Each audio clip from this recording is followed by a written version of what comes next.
નમસ્કાર મિત્રો, અમારી યુટ્યુબ ચેનલમાં તમારું હાર્દિક સ્વાગત છે. જો અમારી ચેનલમાં નવા હો તો લાઈક, શેર, સબસ્ક્રાઈબ જરૂર કરી દેજો. તો આજે આપણે એક સરસ મજાની કહાની વિશે જાણીશું. તો ચાલો આપણે શરૂ કરીએ આજની આ કહાની. પૂરી સાંભળવા નમ્ર વિનંતી. આ વર્ષે સોમવતી અમાસનો પવિત્ર તહેવાર 2 સપ્ટેમ્બરે ઉજવવામાં આવશે. શ્રાવણ મહિનાની કૃષ્ણ પક્ષની અમાસ આ વખતે સોમવારે આવી રહી છે. હિન્દુ ધર્મમાં સોમવતી અમાસનું વિશેષ મહત્વ રહેલું છે. જ્યારે સોમવાર અને અમાવસ્યાનો યોગ બને છે, આ દિવસે કરવામાં આવતી પૂજા અને ઉપવાસ વિશેષ ફળદાયી માનવામાં આવે છે. સોમવતી અમાસે બ્રહ્મ મુહૂર્તમાં પવિત્ર નદીઓમાં સ્નાન અને દાન કરવાથી પિતૃઓના આશીર્વાદ મળે છે. વિવાહિત મહિલાઓ આ દિવસે પોતાના પતિના લાંબા આયુષ્ય માટે વ્રત રાખતી હોય છે.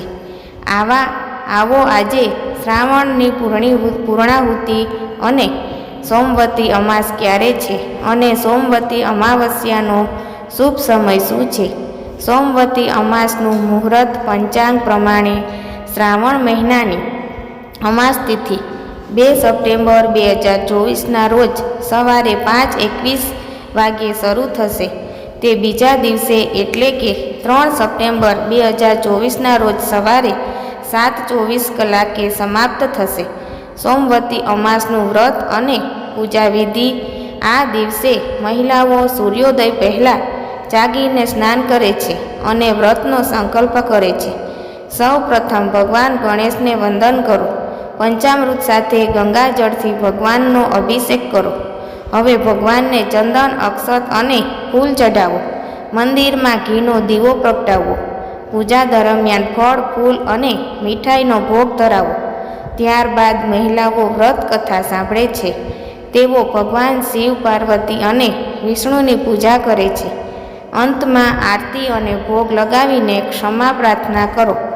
એવું માનવામાં આવે છે કે આ દિવસે વ્રત કરવાથી પતિનું આયુષ્ય વધે છે અને પરિવારમાં સુખ સમૃદ્ધિ આવે છે. સોમવતી અમાવસ્યાનો તહેવાર મહિલાઓ માટે ખાસ મહત્વનો કહેવાય છે. સોમવતી અમાસના દિવસે શું કરવું જોઈએ? પવિત્ર સોમવતી અમાસના દિવસે સવારે વહેલા ઉઠીને સ્નાન કરી સૂર્યદેવને અર્ઘ્ય આપો. લોટના ગોળીઓ બનાવી માછલીઓને ખવડાવવો અને કીડિયારું પૂરો. પીપળો, વડ, કેળા, તુલસી જેવા વૃક્ષો વાવવા જોઈએ. તેમાં ભગવાનનો વાસ હોવાનું માનવામાં આવે છે. એવું માનવામાં આવે છે કે સોમવતી અમાસ પર કરવામાં આવેલ આ કાર્યો પિતૃઓને પ્રસન્ન કરે છે અને જીવનમાં ખુશીઓ લાવે છે. જ્યોતિષાચાર્યના જણાવ્યા પ્રમાણે સોમવતી અમાસના દિવસે મહિલાઓ ખાસ કરીને પીપળાની પૂજા કરે છે.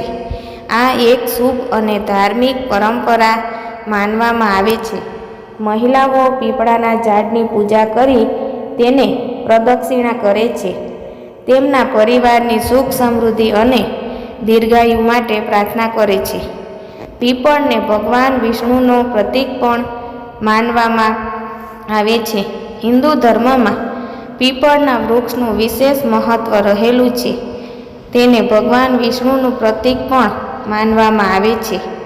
આ દિવસે મહિલાઓ પીપળના ઝાડની 108 વાર પ્રદક્ષિણા કરીને પૂજા કરશે અને ઝાડની આસપાસ કાચા સૂતરનો દોરો વીંટાળશે. આ પ્રક્રિયાને સૌભાગ્ય અને સમૃદ્ધિની પ્રાપ્તિનું પ્રતીક માનવામાં આવે છે.